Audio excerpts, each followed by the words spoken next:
Бүгенге әкиятем «Соңга калып йөрүче маймыл» дип атала.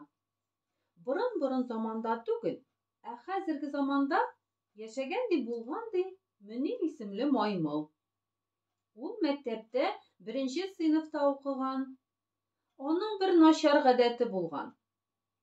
Ул бөтен җиргә дә соңга калып йөри икән. Мәктәпкә дә дәрес башлангач кына килә, спорт түгәрәгенә дә башкалар шөгыльләнә башлагач кына керә ди. Бер көнне Мөнирне әнисе гадәттәгечә йокысыннан уята алмыйча тилмерде.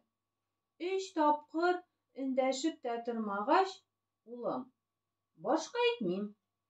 Дәрескә соңга калсаң, үзеңә читен була, диде.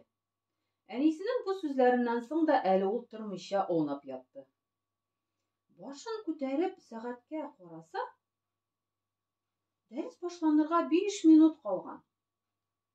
Мөнир тиз генә юынып алды да, киенеп мәктәпкә йөгерде.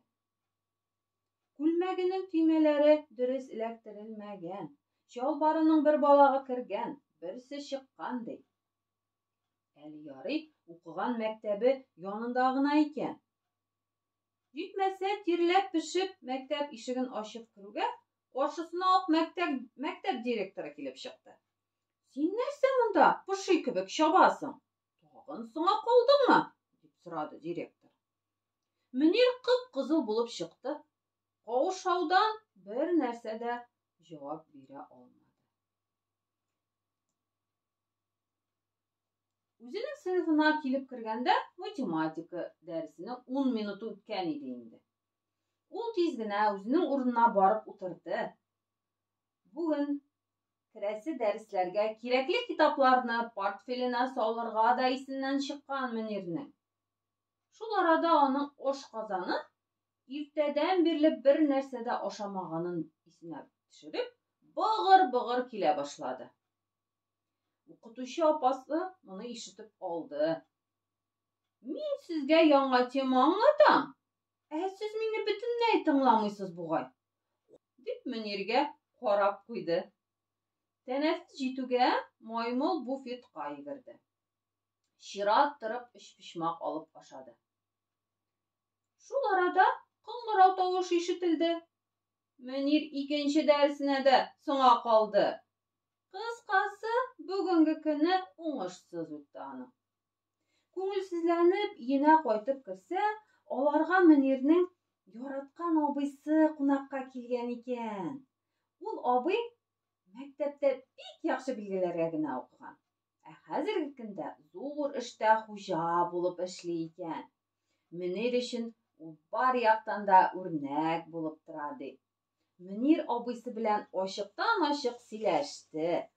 Үзенең соңга калып йөрүләрен дә яшермәде. Соңга калып йөрүчеләрне бер җирдә дә яратмыйлар, энем, диде абыйсы. Һәм Мөниргә үзенең киңәшләрен әйтте. Беренчедән, иртән йокыдан сәгать 6-да торырга өйрәнергә кирәк. Торгач, иртәнге зарядка ясауны гадәткә керт. Мәктәпкә кайнар ризык ашап бар. Өйдән ашыкмыйча чыгып кит. Өйдән чыкканда көзгегә карап ал.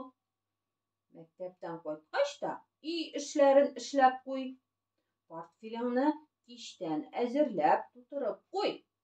Сәгать 9-да йокларга ят. Бүгенге эшне иртәгегә калдырма дигәнне онытма.